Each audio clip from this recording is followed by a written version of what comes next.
والصلاة والسلام على من لا نبي بعده أما بعد فأعوذ بالله من الشيطان الرجيم بسم الله الرحمن الرحيم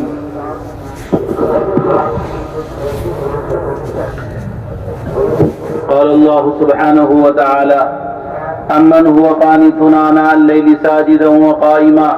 يحذر الآخرة ويرجو رحمة ربه قل هل يستوي الذين يعلمون والذين لا يعلمون إنما يتذكر أولو الألباب وقال لولا ينهاهم الربانيون والأحبار عن قولهم الإثم وأكلهم السحت لبئس ما كانوا يصنعون وقال رسول الله صلى الله عليه وسلم مثل العلماء كمثل النجوم في السماء يهتدى بها في ظلمات البر والبحر فإذا انتمست النجوم أوشك أن تضل الهدى وقال عليه الصلاة والسلام موت العالم مصيبة لا تجبر وثلمة لا تسد وهو نجم طمس وموت قبيلة أيسر من موت عالم وقال عليه الصلاة والسلام من جاءه الموت وهو يطلب العلم ليحيي به الإسلام فبينه وبين النبيين درجة واحدة في الجنة أو كما قال رسول الله صلی اللہ علیہ وسلم۔ حضرات علماء کرام، وارثین انبیاء، اللہ جل جلالہ عمن والہ نے آپ حضرات اہل علم کی برکت سے اس صدی میں بسنے والی انسانیت کی ہدایت کا نظام قائم فرما دیا، ورنہ جس دور سے ہم آپ گزر رہے ہیں یہ دنیا کا بالکل آخری دور اور باطل کی تحریک اور کوشش اور محنت کا بالکل آخری دور چل رہا ہے۔ باطل اپنی ساری کوششوں محنتوں کے ساتھ میدان میں آ چکا ہے اور انسانیت کی ہلاکت اور ان کو ارتداد تک پہنچانے کی ساری کوششوں پہ وہ اپنی منتہا کو پہنچا ہوا ہے جس دور سے ہم اور آپ گزر رہے ہیں۔ لیکن اللہ کا کرم ہے، فضل ہے، اب بھی امت میں دین اور دینی حمیت، غیرت، دین کا شعور اور علم اور عمل کی طرف رغبت اور دین پر جان مال لگانے کا رجحان اب بھی موجود ہے۔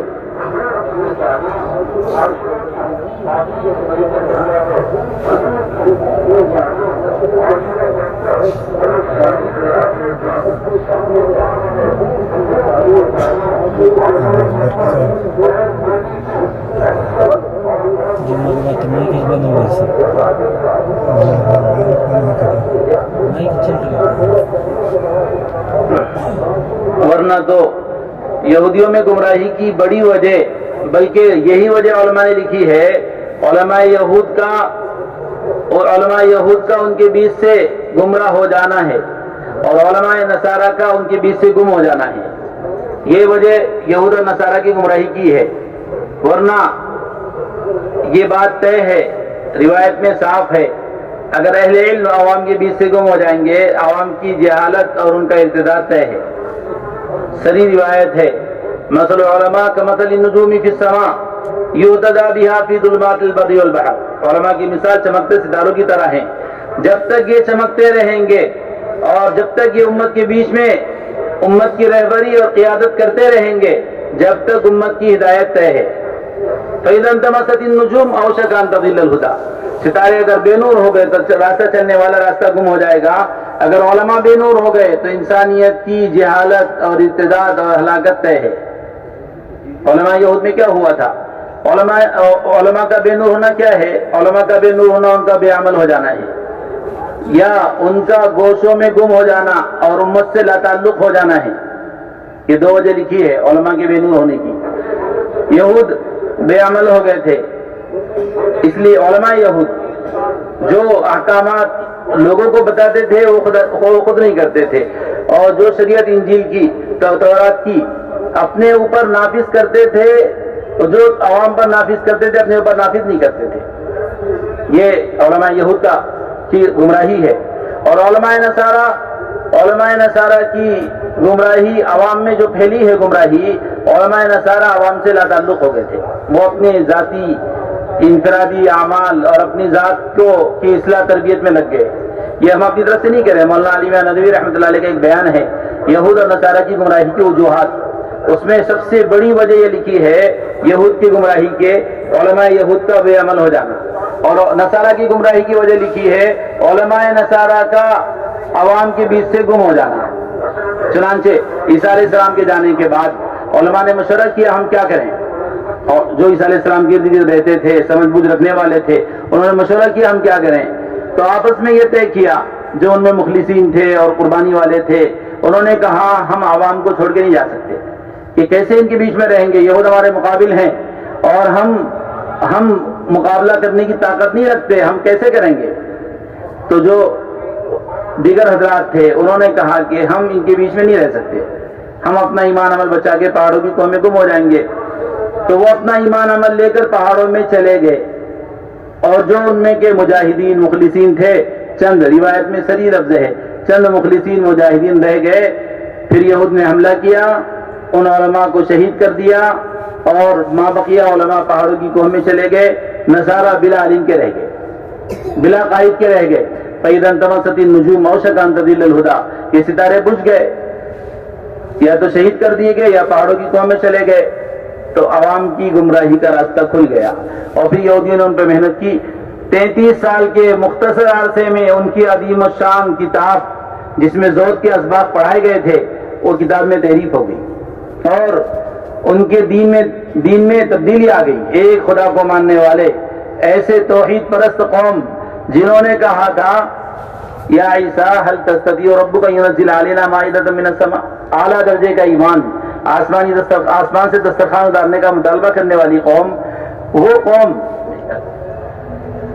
قوم آسمان سے دسترخوان اتروانے والی قوم، اور 33 سال کے مختصر عرصے میں ایک سے 3 پر آ گئے، توحید سے تثلیث پر آ گئے، وجہ ان کے علماء ان کے بیچ سے ہٹ گئے۔ حضور پاک علیہ الصلوۃ والسلام نے اپنی امت کے علماء کو امت کے بیچ میں رکھا اور صاف فرما دیا ہے اہل علم عوام کو چھوڑ نہیں سکتے۔ آپ علیہ الصلوۃ والسلام نے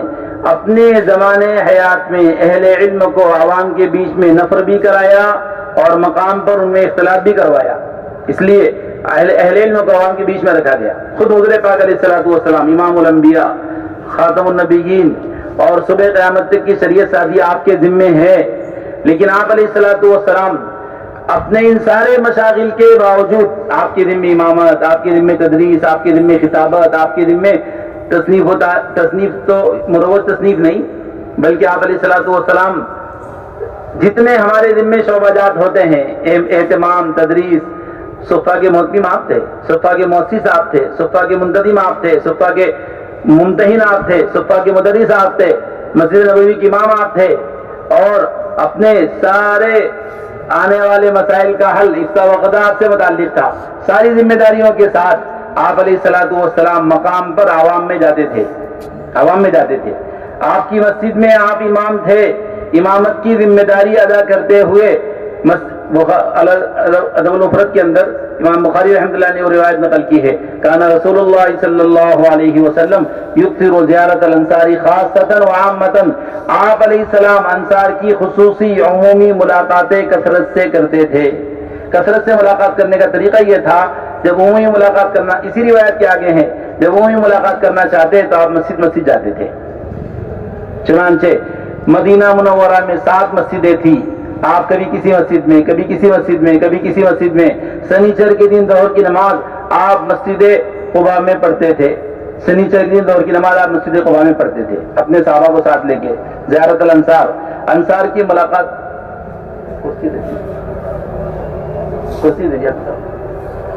سنیچر کے دن ظہر کی نماز آپ علیہ الصلوۃ والسلام انصار کی مسجد میں جا کر پڑھتے تھے، قباء کی مسجد میں، اتنے دور آپ جاتے تھے۔ روزانہ کسی نہ کسی مسجد میں آپ تشریف لے جاتے، تو آپ کا وہاں جانا ملاقات کی غرض سے تھا، آپ لوگوں سے ملنے جاتے، زیارت الانصار کا لفظ ہے۔ اور اسی روایت میں ہے جب خصوصی عمومی ملاقات کرنا چاہتے آپ مسجد جاتے، ایک مسجد آپ تشریف لے گئے، آپ نے پوچھا، سب صحابہ موجود تھے، اس زمانے میں گشت کر کے بلانے کی ضرورت نہیں تھی، بلا گشت کے سارے ہی صحابہ مسجد میں جمع رہتے تھے، ایک صحابی موجود نہیں، آپ نے پوچھا فلاں کہاں ہیں؟ تو ایک دوسرے صحابی نے کہا کہ ان پر نفاق کے کچھ اثرات ہیں، دوسرے صحابی کہنے لگے نہیں یہ غلط کہتے ہیں، اللہ سے اس کے رسول سے ان کو محبت ہے، کسی عذر نے ان کو روک دیا۔ آپ نے فرمایا یہ سچ کہتے ہیں۔ مسجد ذوالقبلتین مسجد نبوی نہیں ہے، آپ اپنی مسجد کے امام ہیں اور آپ جا رہے ہیں دوسری مسجد میں اور وہاں آپ نے ظہر یا عصر کی نماز پڑھائی اور اس نماز کے درمیان آیت تحویل قبلہ کی آیت نازل ہو گئی۔ کس لیے گئے تھے آپ؟ ملاقات کے لیے۔ روایت میں ہے آپ مسجد جاتے تھے لوگوں سے ملنے کے لیے، اور آپ گھر گھر جاتے تھے لوگوں سے ملنے کے لیے۔ اسی روایت میں ہے جب آپ خصوصی ملاقات کرنا چاہتے انصار کے گھروں میں جاتے۔ چنانچہ ایک صحابی کے گھر گئے، انہوں نے کھانے کی دعوت کی، آپ نے کھانا کھایا، پھر آپ نے قیلولہ فرمایا، آپ اٹھے تو صحابی کہنے لگے آپ نماز پڑھاتے، آپ نے نماز پڑھائی 2 رکعت با جماعت نفل کی نماز۔ ہمارے حنف کا مستدل ہے بلا تدائی کی 2 رکعت با جماعت نماز پڑھنا نفل جائز ہے بلا تدائی کی، یہ وہی مستدل ہے آپ کا ملاقات کے درمیان کا عمل۔ یہاں پر اسلام کا معمول مقام پر تھا، مسجد جاتے تھے، گھر گھر جاتے تھے۔ آپ کی ذمہ داریاں جو آپ سے متعلق تھی، آپ تھوڑے دور جاتے تھے، اپنی ذمہ داریاں پیچھے کسی کو دے کے جاتے تھے۔ آپ امام تھے، پیچھے مسجد نبوی کے اندر امامت کا مسئلہ ہوتا تھا، نماز کون پڑھائے گا آپ کے جانے پر؟ تو آپ نے اپنے صحابہ میں سے چند کو منتخب کیا تھا مسجد کے اندر، محنت کر کے کچھ حضرات کو اولو الاحلام بنایا تھا، کچھ حضرات کو سمجھدار بنایا تھا، اور پھر ان سے کہا تھا لیلینی اولو الاحلام والنہی منکم، تم میں سے سمجھدار لوگ، عقل مند لوگ صف میں میرے قریب کھڑے رہا کریں۔ کیوں کہ کوئی تقاضا پیش آ جائے وہ نماز سنبھال لے۔ تو ہمارا یہ تقاضا حدث تک محدود ہو گیا، امام کو حدث لاحق ہو تو اولو الاحلام سنبھال لیں۔ اگر امام کو بدر و احد خندق تبوک جانا پڑ جائے تب بھی اولو الاحلام سنبھالیں گے، اور امام کو کسی مسجد میں کسی دین کے امر کے احیاء کے لیے جانا پڑ جائے تب بھی اولو الاحلام سنبھالیں گے۔ یہ آپ کا نظام تھا، آپ جاتے تھے، آپ کے پیچھے آپ کے صحابہ آپ کے مسلح کو سنبھال لیتے تھے،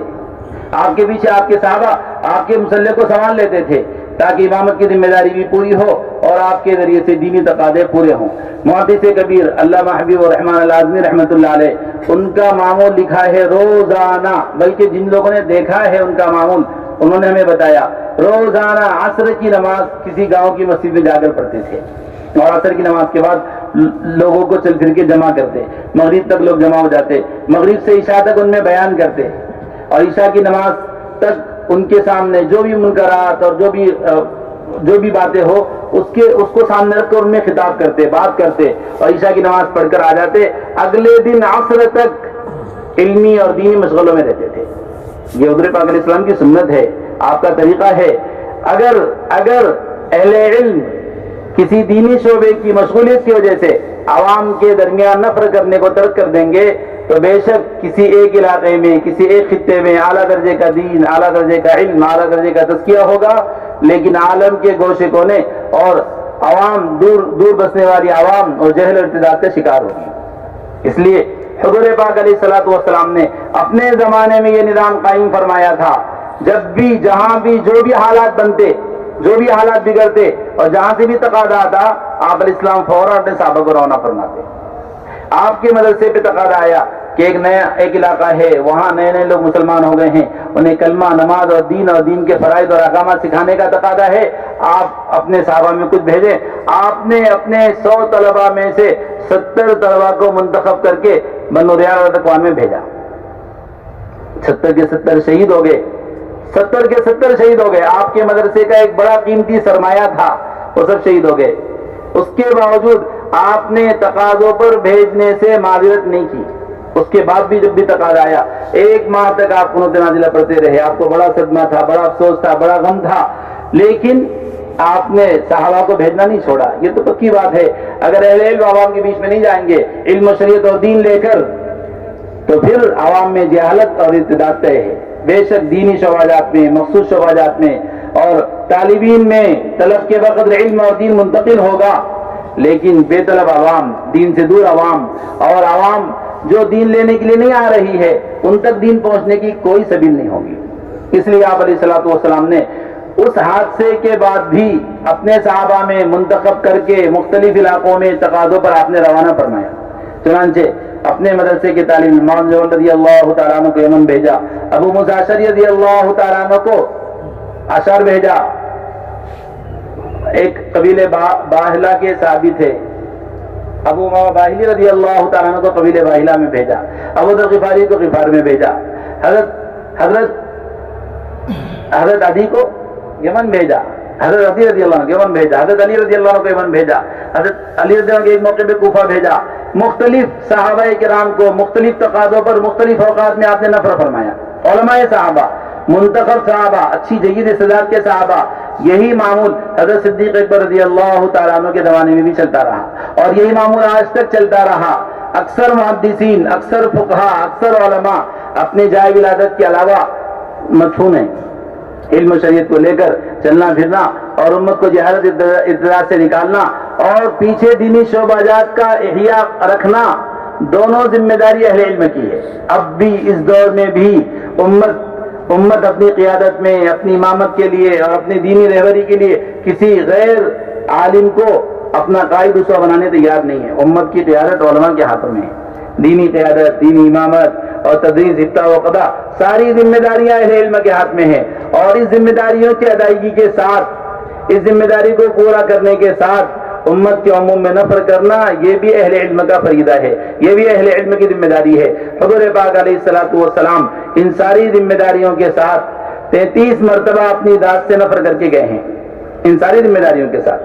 33 مرتبہ آپ نے نفر فرمایا ہے، اور 70 سے زائد جماعتیں آپ نے اپنی حیات میں روانہ فرمائی ہے۔ اور آپ کی دنیا سے تشریف لے آنے کے بعد حضرت صدیق اکبر رضی اللہ تعالیٰ عنہ نے اسی رخ سے علماء صحابہ کو مختلف علاقوں میں، مختلف تقاضوں پر، مختلف مواقع میں روانہ فرمایا۔ چنانچہ حضرت صدیق اکبر رضی اللہ تعالیٰ عنہ کے زمانے میں جو سب سے بڑی جماعت ملک شام کے فتح کرنے کے لیے گئی تھی، اس میں 46,000 کی تعداد لکھی ہے۔ فتوح شام میں علامہ واقدی رحمۃ اللہ علیہ نے 46,000 صحابہ تابعین کی تعداد گنائی ہے، جس میں 2,000 مستورات تھے، 44,000 صحابہ اور تابعین تھے۔ 4.5 سال تک یہ جماعت کام کرتی رہی۔ اس جماعت میں ابو ذر غفاری رضی اللہ تعالیٰ عنہ، جنہیں لوگ کہتے گوشہ نشین تھے، یکسو تھے، خلوت میں تھے، عوام سے زیادہ ملتے نہیں تھے، ان کے بارے میں، جن کے بارے میں یہ ہے کہ وہ زاہد تھے اور یکسو تھے، ان کا حال یہ ہے۔ صحابہ کا مزاج یہ تھا، علم و شریعت کو انسانیت میں نافذ کرنا اور علم و شریعت کو انسانیت تک پہنچانا ہماری اپنی ذمہ داری ہے، ہمارا اپنا فریضہ ہے۔ اس ذمہ داری کے ساتھ حضور پاک علیہ السلام کی حیات میں کوئی غزوہ ایسا نہیں ہوگا جس میں حضرت ابو ذر غفاری رضی اللہ عنہ پیچھے رہے گا۔ حضور کے جانے کے بعد 4.5 سال تک مسلسل نفر کر کے راہ خدا میں علم کو، دین کو اور شریعت کو امت میں نافذ کرنے کے لیے چلے گئے۔ اس جماعت میں سیدنا عبداللہ ابن عمر رضی اللہ تعالیٰ عنہ، اس جماعت میں رئیس المحدثین ابو ہریرہ رضی اللہ تعالیٰ عنہ، اس جماعت میں سید القراء ابی بن کعب رضی اللہ تعالیٰ عنہ، اس جماعت میں سید العلماء معاذ جبل رضی اللہ تعالیٰ عنہ، کبار صحابہ شرحبیل ابن حسنہ رضی اللہ تعالیٰ عنہ کاتب وحی، اس جماعت میں حضرت صدیق اکبر رضی اللہ تعالیٰ عنہ کے بیٹے عبد الرحمن ابن ابو بکر رضی اللہ تعالیٰ عنہ، اس جماعت میں حضرت عمر رضی اللہ عنہ کے بیٹے عبداللہ ابن عمر، اس جماعت میں عثمان غنی رضی اللہ تعالیٰ عنہ کے بیٹے ابان ابن عثمان، اس جماعت میں حضرت علی رضی اللہ تعالیٰ عنہ کے بھتیجے جعفر رضی اللہ عنہ کے بیٹے عبداللہ ابن جعفر، حضرت علی رضی اللہ عنہ کے بھتیجے، بیٹے چھوٹے تھے۔ اتنی بڑی جماعت، اس میں کبار صحابہ اور علماء صحابہ، یہ نظام تھا دور رسالت سے آج تک۔ جب بھی جہاں بھی امت میں دین کے احیاء اور امت میں دین کے پہنچانے کا تقاضا آیا ہے، اہل علم نے اپنی ذمہ داری اپنے پیچھے والوں پر ڈال کر نفر کیا ہے، اور ان کے نفر کی برکت سے امت کا جہل ارتداد دور ہوا ہے، امت میں علم اور دین کے شعبہ جات زندہ ہوئے ہیں۔ ہمارے ماضی قریب میں حضرت شیخ الہند رحمۃ اللہ علیہ دارالعلوم دیوبند کے صدر مدرس اول، استاد الاساتذہ، 46 سال تک بخاری شریف اور دیگر کتب کا درس دینے والے اور جید استعداد کے علماء اور طلباء تیار کرنے والے، اور سارے عالم کا جدھر رجوع تھا دارالعلوم دیوبند کے استاد الاساتذہ، لیکن تقاضا آیا انگریز کو ہندوستان سے بھگانے کا۔ اس تقاضے پر حضرت شیخ الہند بذات خود سفر کر کے گئے۔ یہ نہیں کہا کہ میرے شاگردوں میں کوئی چلا جائے یا کوئی اور موقع سے کوئی چلا جائے گا، اس وقت میرے ذمہ ایک شعبہ ہے، بے شک شعبہ ہے، لیکن دین کے تحفظ کے لیے نفر کرنا حضور پاک علیہ الصلوۃ والسلام اور آپ کے صحابہ اور اس وقت سے آج تک ہر زمانے کے علم کا شریعت کی وجہ سے اور اللہ کے دین کے احیاء کے لیے نفر کا مزاج رہا ہے۔ چنانچہ شیخ الہند چلے گئے۔ بعض حضرات نے اشکال بھی کیا کہ آپ اتنے بڑے استاد اور آپ کے پاس طلبہ آتے ہیں، عالمی مرجعیت آپ کے مدرسے کو حاصل ہے، آپ جا رہے ہیں؟ حضرت نہیں سنے، چلے گئے۔ اللہ جزائے خیر دے، حضرت شیخ رحمۃ اللہ علیہ 4.5 سال تک مالٹا کے جیل اور طائف اور مدینہ اور مکہ اور حجاز مقدس اور مختلف مراحل سے گزر کر لوٹے ہیں 64 سال کی عمر میں۔ اتنا بڑا اہل امت کو علماء کا سرمایہ دینے والا، بڑے بڑے اکابر مشائخ اہل علم حضرت کے شاگرد، اور حضرت نفر کر کے گئے اس عمر میں۔ امت سے جہل ارتداد ختم کرنا اور امت میں دین کا تحفظ کرنا اور انسانیت کو جہل ارتداد سے نکال کر علم پر ڈالنا اور صحیح رخ پر ڈالنا اور دین کی حفاظت، اس کے لیے نفر کیا ہے۔ اس لیے آپ اہل علم حضرات علماء، اللہ نے آپ کو امت کے مسائل کا حل سمجھایا ہے، امت کے جہل ارتداد کا حل سمجھایا ہے۔ قرآن حدیث کی روشنی میں آپ کے سامنے امت کے مسائل کا حل ہے۔ اور اس وقت عرب انتہائی قسم پرسی میں زندگی گزار رہے ہیں۔ ہم نے حرمین کو دیکھا ہے اور حرمین کے ماحول کو دیکھا ہے، اس کے علاوہ ماحول میں جا کر عربوں کو نہیں دیکھا۔ لیکن جو جماعتیں جا رہی ہے اور ہمارے حضرات علماء جا رہے ہیں، وہاں کے احوال ناگفتہ بے ہے، جسے سنایا نہیں جا سکتا، بتایا نہیں جا سکتا، سوچا نہیں جا سکتا۔ ہندوستان میں مسلسل علم و دعوت کا ماحول ہونے کی وجہ سے اور علم و دعوت کی فضا قائم ہونے کی وجہ سے یہاں اس کا تصور نہیں کیا جا سکتا کہ کیا عرب اس دور سے گزر رہے ہیں۔ ایسے خطرناک حالات میں عرب گزر رہے ہیں۔ ابھی ہماری جماعت کی تھی ناگپور چھتیس گڑھ کے شریف بھائی کی جماعت ایک عرب ملک میں 300 کلومیٹر تک چلتے رہے ایک مسجد میں، جمعہ کا دن مسجد میں رک گئے نماز پڑھنے کے لیے، امام صاحب نے خطبہ دیا، کوئی زبان سمجھ میں نہیں آ رہی، نہ کوئی حدیث نہ کوئی قرآن کی آیت۔ نماز سے فارغ ہونے پہ پوچھا آپ نے کس کتاب سے خطبہ دیا؟ کہنے لگے ہمارے پورے ملک میں قرآن کریم کہیں بھی نہیں ہے، نہ کوئی حدیث کی کتاب ہے، یہاں بائبل لوگ تقسیم کرتے ہیں، ہم اسی بائبل سے خطبہ دیتے ہیں۔ ابھی وہ باحیات ہیں چھتیس گڑھ کے ناگپور کے شریف بھائی، اور آگے بڑھے ایک مسجد میں رکے نماز پڑھنے کے لیے، لوگ کھانا لے کر آئے، کھانے میں پوچھا یہ کس کا گوشت ہے؟ کہ خنزیر کا گوشت ہے۔ خنزیر کا گوشت؟ مسلمان کہنے لگے ہمارے یہاں کے مولانا نے فتویٰ دیا ہے بسم اللہ اللہ اکبر کہہ کے خنزیر کو ذبح کرے تو وہ حلال ہو جاتا ہے۔ کہہ رہے تھے پورے ملک میں جسے چند آیتیں یاد ہو، چند حدیثیں یاد ہو، وہ اس ملک کا سب سے بڑا عالم، اس ملک کا سب سے بڑا عالم اور اس ملک کا سب سے بڑا مفتی۔ ابھی فی الحال اس وقت ایسا ملک دنیا میں موجود ہے، اور ایسے ممالکات بھی ہیں جہاں پر علم و شریعت، نہ کوئی دینی مدرسہ ہے، نہ دعوت کا کوئی کام ہے، نہ کوئی دینی قیادت کرنے والی شخصیات ہیں۔ ایسے ممالک آج بھی ہیں۔ جب ہمارے ہندوستان میں وہ حال تھا جو آج عربوں کا ہے، جب ہمارے ہندوستان میں وہ حال تھا جو آج عربوں کا ہے، نہ کوئی مدرسہ، نہ کوئی دینی تحریک، نہ کوئی دینی نظام، نہ علم ایمان کا کوئی ماحول، کفر الحاد کا ماحول، اس وقت اہل عرب نے، حضرات صحابہ اور ان کی اولادوں نے بلا کسی سہولت اور رعایت کے مشقتوں اور مجاہدوں سے گزر کر ہمارے ہندوستان کا رخ کیا تھا۔ یہ گوگا آپ کے بھاونگر میں سمندر کے پاس جزیرہ ہے، سمندر سے لگا ہوا جو قبرستان ہے، ہم گئے تھے ابھی کچھ دن پہلے، وہاں سن 34 کی قبر بنی ہوئی ہے، صحابہ یا تابعین وہاں مدفون ہیں، یا آپ کے رتنا گری کے پہاڑوں میں صحابہ کی قبریں بتاتے ہیں، سورت راندیر میں، انڈمان کے جزیرے میں، سمندر کے جتنے کنارے ہیں ان کناروں پر حضرات صحابہ کی قبریں ملے گی۔ ایسی ہندوستان میں علم اور دین اور شریعت نہیں نافذ ہوا ہے۔ ان کے جوہد اور مجاہدے، ان کا نفر و خروج اور ان کا بلاد عرب کو چھوڑ کر بلاد ہند کا رخ کرنا، لا يستوي القاعدون من المؤمنين غير اولي الضرر والمجاهدون في سبيل الله باموالهم وانفسهم فضل الله المجاهدين باموالهم وانفسهم على القاعدين درجة وكلا وعد الله الحسنى وفضل الله المجاهدين على القاعدين اجرا عظيما۔ اللہ کا یہ حکم تھا۔ مدینہ میں رہنے والے صحابہ، کوئی ترجمہ نہ کرے منافقین، من المؤمنین کی قید اللہ نے بڑھائی ہے، لا يستوي القاعدون من المؤمنین، ایمان والوں میں سے بلا عذر کے مدینہ میں رکنے والے صحابہ، اور راہ خدا میں روم، فارس، ایران اور ہمارے ہندوستان اور مختلف ممالک میں احیاء دین کے لیے اور حضور والی میراث کے تقسیم کرنے کے لیے نکلنے والے